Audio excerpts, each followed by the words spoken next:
Salut tout le monde, c'est Béatrice, j'espère que vous allez bien. Aujourd'hui je vous retrouve dans une nouvelle vidéo lecture. Je n'en fais pas très souvent mais vous avez été quelques-unes à me demander des idées de livres pour préparer un enfant à l'arrivée d'un petit frère ou d'une petite sœur.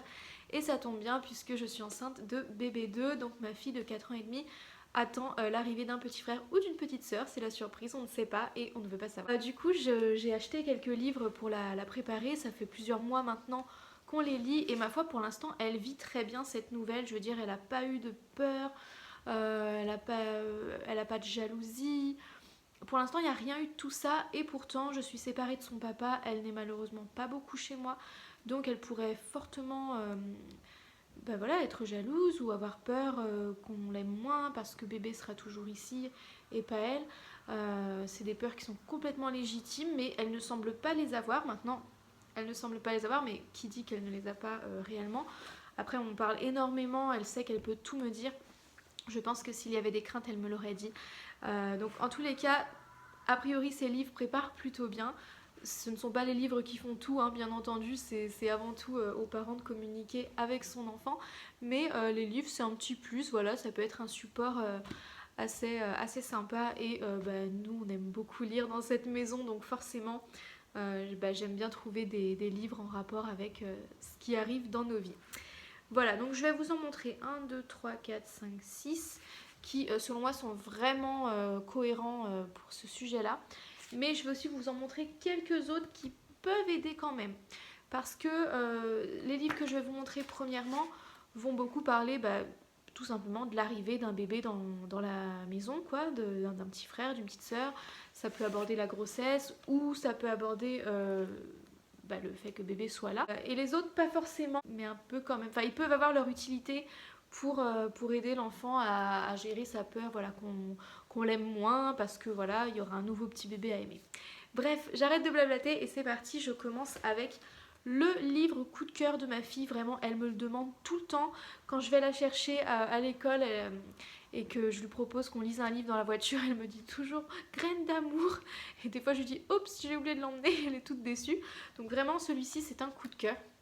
Donc vous l'aurez compris, il s'agit de Graines d'amour, qui est tout simplement un livre qui va raconter comment arrive un bébé de la conception jusqu'à sa naissance. Il est vraiment très bien fait parce qu'il utilise des mots simples qui vont pouvoir être compris par l'enfant et en même temps il parle vrai, je veux dire on n'invente pas des noms bizarres, on invente encore moins des histoires de potager ou de cigognes, non, on explique vraiment ce qui se passe sans aller trop dans le détail parce que ça reste des enfants. Mais vraiment ma fille elle a 4 ans et demi et elle l'adore et je pense que justement ce qu'elle doit apprécier c'est que entre guillemets on se fiche pas d'elle quoi, on explique les choses telles qu'elles sont. Voilà, donc c'est super bien expliqué, les images sont jolies et bon après voilà, les spermatozoïdes sont colorés mais bon, c'est un livre pour enfants, ça c'est pas dramatique mais sinon pour tout le reste, franchement il est vraiment top, je vous le feuillette un peu comme ça. Voilà, voilou, il parle même du passage de bébé en fait lors de la naissance. Donc vraiment super top. Ça c'est un gros coup de cœur. Coucou Saba. Je dirais que son deuxième préféré c'est celui-ci. Alors il n'est pas en parfait état parce qu'on l'avait acheté je crois en vide-grenier, si mes souvenirs sont bons. Bon en tout cas d'occasion ça c'est sûr. L'autre aussi d'ailleurs en fait, hein, sur Vinted. Donc il s'agit du livre Attendre un bébé de la collection L'imagerie des tout petits. C'est une collection que j'aime beaucoup. Je pense que je vous en ai déjà parlé dans des vidéos lecture. De toute façon une nouvelle vidéo lecture est à venir prochainement. Mais oui, maintenant que j'y pense, oui c'est sûr et certain que j'ai dû vous en parler. Allez voir ma playlist lecture si jamais vous voulez en savoir un peu plus. Bref, donc ce livre aussi pareil il est très bien fait. Les images de cette collection je les trouve juste super belle, en même temps assez simple. Les textes, on a l'impression que c'est un gros livre comme ça, mais le texte est assez court en fait. Il y a surtout beaucoup d'images et c'est parfait comme ça parce que du coup ça peut convenir à un tout petit, mais ça peut encore convenir à un enfant de 5 ans. Voilà, moi ma fille aura 5 ans en juillet et ma foi elle adore encore. Donc bon, il explique très bien pareil comment se passe la grossesse, les sentiments que peuvent ressentir les aînés. Voilà, un petit peu le temps qui passe, le ventre qui grossit. Bref, il est vraiment chouette pour parler de la grossesse et un petit peu de l'arrivée du bébé. Même si c'est clair qu'il est plus focus sur la grossesse pour le coup. De même que Graines d'amour est très focus sur la conception en elle-même et pas tant sur l'arrivée du bébé dans la maison. Par contre, les livres que je vais vous montrer maintenant vont vraiment parler du bébé en lui-même, donc du petit frère ou de la petite sœur, et donc de la relation frère et sœur. Donc tout d'abord, je vais y aller comme ça, on a Sur les genoux de maman, qui est vraiment trop beau. Les illustrations sont juste trop belles, quoi. J'aime trop. Voilà. Ce que j'aime bien, c'est qu'en fait, on a tout simplement un petit garçon qui apprécie d'être sur les genoux de sa maman. Il ramène un petit peu tous ses jouets sur les genoux de maman, et puis son petit frère se met un peu à pleurer, à rechigner. Donc la maman dit je pense qu'il aimerait bien venir sur les genoux moi aussi, et puis le grand frère un peu jaloux, non il n'y a plus de place. Et puis en fait sa maman lui montre que si, il y a toujours de la place, mais il y en a aussi pour lui. Donc en gros il y a de la place pour tout le monde sur les genoux de maman, et métaphoriquement il y a de la place pour tout le monde dans le cœur de maman aussi, quoi. Donc voilà, c'est très mignon, ça se veut quand même rassurant. Ma fille aime bien parce qu'il y a un petit passage qui revient en boucle, qui est en avant, en arrière, en avant, en arrière. Il se balance et je sais pas pourquoi ça l'amuse. Voilà, donc c'est Mimi. Pareil, ça peut convenir à des plus petits, et ça peut encore convenir, vous voyez, à 4 ans et demi. Donc je vous le recommande, celui-ci. Un autre qui est très chouette, c'est Ma maman a besoin de moi. En plus, je crois qu'on a une image de bébé qui tète dedans. Si ça peut vous intéresser, moi je sais que c'est important pour moi parce que j'ai le projet d'allaiter, donc comme Livia a été allaitée d'ailleurs. Mais du coup c'est super important pour moi qu'on puisse voir une image d'allaitement et pas forcément que un biberon. D'ailleurs je suis en train de vérifier, mais dans Attendre un bébé, on a les deux. Donc ça, je trouve ça super chouette. Du coup, voilà, comme ça il n'y a pas une option privilégiée, on nous montre que les deux sont possibles, et je trouve que c'est plutôt cool. Dans celui-ci, comme je vous le disais, dans Ma maman a besoin de moi, on a une scène d'allaitement, je crois. Oui, elle est juste là. Voilà. Donc là, pour le coup, c'est pas un petit garçon jaloux, c'est un petit garçon qui, au contraire, a très envie de s'investir en tant que grand frère de sa petite sœur qui vient de rentrer à la maison. Et au contraire, il est déçu quand elle dort, parce qu'en fait, lui, il aimerait beaucoup s'occuper d'elle, mais au final, elle dort beaucoup, quoi. Et en fait, il se prive presque d'aller jouer, ce petit garçon, parce qu'il veut trop s'occuper de sa petite sœur. Voilà, et puis sa maman lui fait comprendre que... en fait, il est tout déçu parce qu'il a l'impression qu'on n'a pas besoin de lui, mais sa maman lui rassure que si. Elle lui demande de faire un gros câlin. Donc, ouais, je sais pas. C'est un petit livre qui se veut très rassurant aussi sur le fait que c'est pas parce qu'il y a un petit bébé qui accapare l'attention qu'on n'a plus besoin de nous. Mais qu'en même temps, on peut continuer de vivre sa vie aussi, même lorsqu'on devient grand frère ou grande sœur. Donc, bref. Voilà, c'est encore une fois un livre qui se veut rassurant. Les images sont super belles, hein. Je vais peut-être vous le refeuilleter encore un peu, mais vraiment les images sont très très belles. J'aime beaucoup.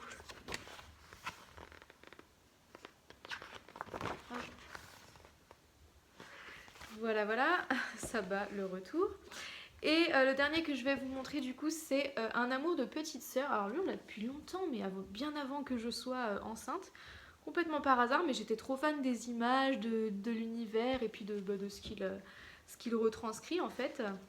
Donc je vous montre un peu les images, mais elles sont vraiment trop magnifiques. Je vais y arriver. Alors pour la petite histoire, ce petit garçon vient d'avoir une petite sœur, et une personne pas très sympa du village... vous voyez, elle n'a pas une tête très sympa. Elle vient et puis elle critique comme quoi c'est un bébé né le mardi, ce sont des bébés qui n'apportent que des soucis, nanana, vous feriez mieux de l'abandonner. Et le petit entend ça, et du coup il a très peur que vienne à sa maman l'idée d'abandonner la petite sœur.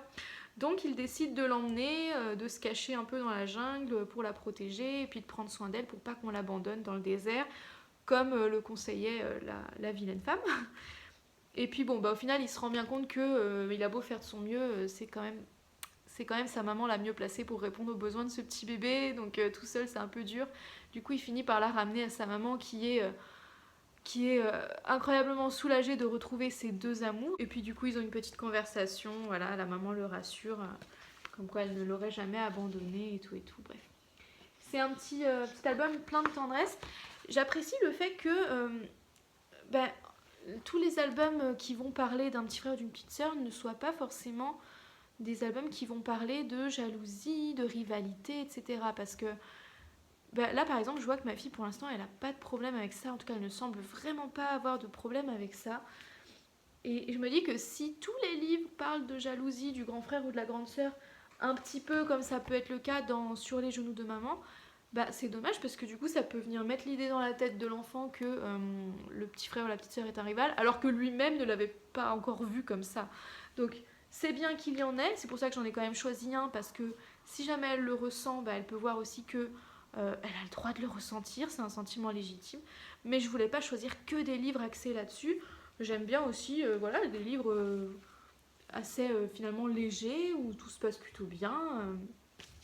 Pour montrer que bah, c'est juste la vie en fait, puis que c'est pas forcément quelque chose de dramatique. Enfin, je veux dire, faut surtout pas en faire ni un tabou, ni quelque chose de problématique dans une vie. Voilà, voilà. Donc ça, c'est pour les livres qui, selon moi, préparent vraiment bien à l'arrivée d'un petit frère ou d'une petite sœur. Euh, Comme c'est un sujet familial, j'ai aussi envie de vous parler d'un livre coup de cœur que Lilia a eu pour Noël, qui s'appelle Toutes les familles de mon village. C'est vraiment un livre magnifique. Et il n'est pas axé sur la préparation à l'arrivée d'un bébé, mais il parle des différents types de familles qui existent. Et je trouve ça chouette parce que du coup, quand l'enfant va avoir un frère ou une sœur, sa famille s'agrandit et ça peut lui permettre de poser un regard un peu plus, avec un peu plus de recul sur sa propre famille et sur les autres familles qu'il peut voir. Et va pouvoir observer aussi bien dans la réalité que dans ce livre que en fait il y a des familles très différentes mais que toutes sont belles. Donc voilà, on a la famille homoparentale, euh, on a je crois le papa seul. Ah non, c'est même carrément quelqu'un qui a changé de sexe et nous on connaît une personne comme ça, donc je trouve ça bien de pouvoir aborder ce sujet. Il y a la famille recomposée, donc ça nous concerne, hein. Il y a aussi les couples qui décident de ne pas avoir d'enfants, mais qui sont quand même une famille. Il y a les parents adoptifs. Enfin bref, il y a plein de familles différentes qui sont mentionnées dans ce petit livre vraiment tout simple. Et du coup, je trouve que ça peut être une belle occasion en fait de parler de la famille quand la famille s'agrandit. Voilà, voilà. Et puis il y a quelques autres livres que j'aime bien également. Déjà, on a Nicolas le bébé koala qui va tout simplement parler de portage. C'est surtout un livre avec plein de belles illustrations où le petit frère pour le coup est porté par un petit peu tous les membres de la famille. Et à la fin on a quand même une petite mention à la grande sœur. Voilà, comme quoi par-dessus tout il aime les câlins avec moi, comme ça elle n'est pas entre guillemets elle n'est pas rejetée, enfin elle est inclue elle aussi. Voilà, ça c'est un petit livre tout mignon. C'est pas forcément quelque chose qui prépare à l'arrivée d'un bébé, par contre ça peut être pas mal si vous n'avez pas, comment dire, si vous n'avez pas eu les mêmes pratiques avec votre aîné et avec le suivant. Bon, c'est pas mon cas parce que Lilia, je l'ai énormément portée quand elle était plus petite. Mais si jamais, par exemple, vous n'avez pas trop porté votre aîné, mais que vous comptez vous mettre au portage pour le deuxième, bah, ça peut être bien de lui montrer ce genre d'album. Comme ça, il peut savoir un petit peu à quoi s'attendre. Et même si vous l'avez fait pour tous vos enfants, c'est pas en trop, quoi. Voilà, donc j'avais envie de vous le remontrer, celui-ci, parce que je l'aime beaucoup. Pour les mêmes raisons, mais cette fois-ci concernant l'allaitement maternel, on a Mammifère qui est très joli. Alors je trouve que c'est plus un plaisir à lire en tant qu'adulte. Clairement, c'est plus le parent qui va prendre plaisir à le regarder avec l'enfant que l'enfant, je trouve. En tout cas, Lilia, elle n'a pas spécialement accroché depuis qu'on l'a. Ça fait pourtant longtemps. On n'y est jamais trop revenu, mais bon, on sait jamais, je vous le montre parce que c'est vraiment un livre magnifique. Voilà, donc Mammifère de Marion Cadet, qui est très très beau. Et puis voilà, pour parler toujours de l'enfant, donc enfin du bébé en lui-même, on a Petit Mba couleur chocolat, qui est un coup de cœur aussi pour moi. Aux éditions L'Île Avril, donc il n'est pas facile à trouver, parce que je crois que c'est toujours le cas, on peut acheter que sur le site de la maison d'édition. Mais je le trouve magnifique, il raconte tout simplement l'histoire d'un petit garçon, enfin d'un petit bébé, ouais, qui vit en Namibie, voilà, qui fait partie de la tribu des Imba. Et du coup, on a des scènes voilà, d'allaitement, de nature. Bref, je sais pas, les illustrations sont super belles, voilà, du portage, etc. Bon, voilà, je trouve qu'il... Je sais pas, j'avais envie d'en parler, donc c'était la bonne excuse, cette vidéo, pour le faire. Et après, pour terminer, je vais vous montrer 4 petits livres qui sont plutôt là pour rassurer l'enfant sur les sentiments que son parent lui porte, parce que comme je l'ai plus ou moins dit en début de vidéo, souvent à l'arrivée d'un petit frère ou d'une petite sœur, l'angoisse qui revient, c'est que papa ou maman m'aime moins parce qu'il y aura un petit bébé à aimer, donc voilà, je vais avoir moins d'amour pour moi, et tout et tout. Alors, je pense qu'il faut jamais mentir à l'enfant, je pense que c'est bien de lui dire que, bah oui, on va aimer aussi le petit frère ou la petite sœur, que peut-être parfois il aura l'impression qu'on l'aime moins parce qu'on a un peu moins de temps pour lui ou parce qu'on est plus fatigué ou quoi, mais ce ne sera toujours qu'une impression, dans le cœur on l'aime toujours pareil. Et du coup, tous ces petits livres aussi sont vraiment des livres qui vont traiter de ça, hein, qui vont juste rassurer l'enfant sur l'amour qu'on lui porte. Donc on a Maman, tu m'aimes. Pareil, Lilia l'a eu à Noël. C'est une petite fille qui demande à sa maman si elle l'aimera toujours. Sa maman lui répond oui. Mais si je faisais ça, est-ce que tu m'aimerais toujours? Mais si je me transformais en ça, est-ce que tu m'aimerais toujours? Et tatati tatata. Et bon, au final, la réponse c'est toujours que bah oui, parce que tu serais toujours toi et tu es ma petite fille à moi et je t'aime à la folie. Je résume. On a Cet enfant que j'aime infiniment, qui est très beau aussi. Là, pour le coup, c'est plus la maman qui s'exprime sur la chance qu'elle a que ce petit enfant soit le sien. Donc voilà, sur la chance d'être maman. Et j'aime beaucoup parce que c'est quelque chose que je dis très souvent à Lilia, quoi. Je lui dis, mais qu'est-ce que j'ai de la chance d'être ta maman. Bref, ensuite on a Je t'aimerai toujours. Donc lui, il est vraiment magnifique. C'est une espèce de petite berceuse qui revient sur l'amour d'un parent pour son enfant, malgré tous les agacements que l'on peut avoir, quoi. Parce que dans ce livre, la mère, elle est agacée pour plein de choses, et puis elle se dit oh là là, mais il va me rendre folle, mais en fait, elle l'aime toujours d'amour fou, quoi. Il est très émouvant, par contre, je vous préviens, lisez-le avant de le lire à votre enfant, parce que vous risquez de verser une larme. Et le dernier qui est très connu, c'est Mon amour, voilà, qui rassure l'enfant sur le fait que sa maman l'aime vraiment tout le temps, quoi qu'il arrive, pour toujours. C'est pas les préférés de Lilia, ces livres-ci, là, ils sont assez connus maintenant. Même moi, en termes d'illustration, par exemple, c'est vraiment pas mes préférés. Par contre, au niveau des textes, j'adore. Au niveau des valeurs véhiculées, j'adore. Mais je sais pas, Lilia, elle adhère pas plus que ça. Il y a eu une petite période où elle aimait bien, et puis après, ça, je sais pas, elle a pas trop accroché non plus. Mais bon, ça reste des très très beaux livres, donc n'hésitez pas à les tenter. Voilà, c'est tout pour cette vidéo, j'espère qu'elle vous aura plu. Si jamais vous connaissez un petit peu ces livres, n'hésitez pas à me dire ce que vous en pensez. Mais moi vraiment j'ai des gros coups de cœur là, je vous ai partagé des gros coups de cœur. Si vous connaissez d'autres livres pour préparer un enfant à l'arrivée d'un petit frère ou d'une petite sœur, mettez-les moi en commentaire s'il vous plaît. Et au passage, il y en a un ou deux autres que j'aurais adoré vous conseiller, mais je ne les ai pas, et donc je ne les ai pas encore lus en entier. Ce sont des livres de Gaëlle. Alors je ne sais pas si c'est son nom d'autrice ou si c'est juste la maison d'édition, je ne sais pas trop. Mais vous tapez Gaëlle sur Instagram, donc G-A-Y-E-2-L-E, et vous allez la trouver. Et donc il y a Comment naissent aussi les bébés. Donc celui-ci il parle de l'accouchement à domicile. Et comme c'est notre projet, j'aurais trop aimé pouvoir le trouver pour pouvoir en discuter avec ma petite puce. Parce que elle, pour le coup, j'ai accouché... Pour elle, j'ai accouché à la maternité, donc c'est 2 accouchements différents. Et autant j'ai pu lui parler de cet accouchement, j'ai pu également lui en parler au travers de ce livre, autant les livres qui parlent d'accouchement à domicile, il n'y en a pas beaucoup. Donc vraiment, celui-ci, j'ai hâte de pouvoir l'acheter. Mais elle est en train de le rééditer, en fait. Donc il faut patienter. Et l'autre livre, c'est... Un bébé et moi aussi alors. Et là pour le coup on parle vraiment du postpartum, donc ça y est, le bébé est né. Et ce que j'aime c'est que c'est assez de ce que... Enfin des extraits que j'ai pu voir, c'est très réaliste. On n'essaie pas d'enjoliver de trop la réalité en mode ouais un petit frère, une petite soeur c'est trop génial. on dramatise pas non plus le truc en mode mon Dieu c'est la fin du monde, mais on est dans cet entre-deux très réaliste que bah voilà, il y a des jours avec, il y a des jours sans, il y a des jours où maman est très fatiguée, elle va crier, et puis après elle va s'en vouloir, elle va s'excuser, il y a des jours où le grand frère en aura ras-le-bol d'entendre son petit frère pleurer, et puis d'autres fois où il le trouve trop mignon, enfin bref. En gros, c'est un peu ça, l'esprit c'est un peu ça, et j'aime beaucoup, donc j'ai hâte de pouvoir les commander. Bref, j'espère encore une fois que cette vidéo vous a plu. Si c'est le cas, n'oubliez pas de mettre le petit pouce bleu. Et je vous fais plein de gros bisous et je vous dis à bientôt pour une prochaine vidéo. Bye!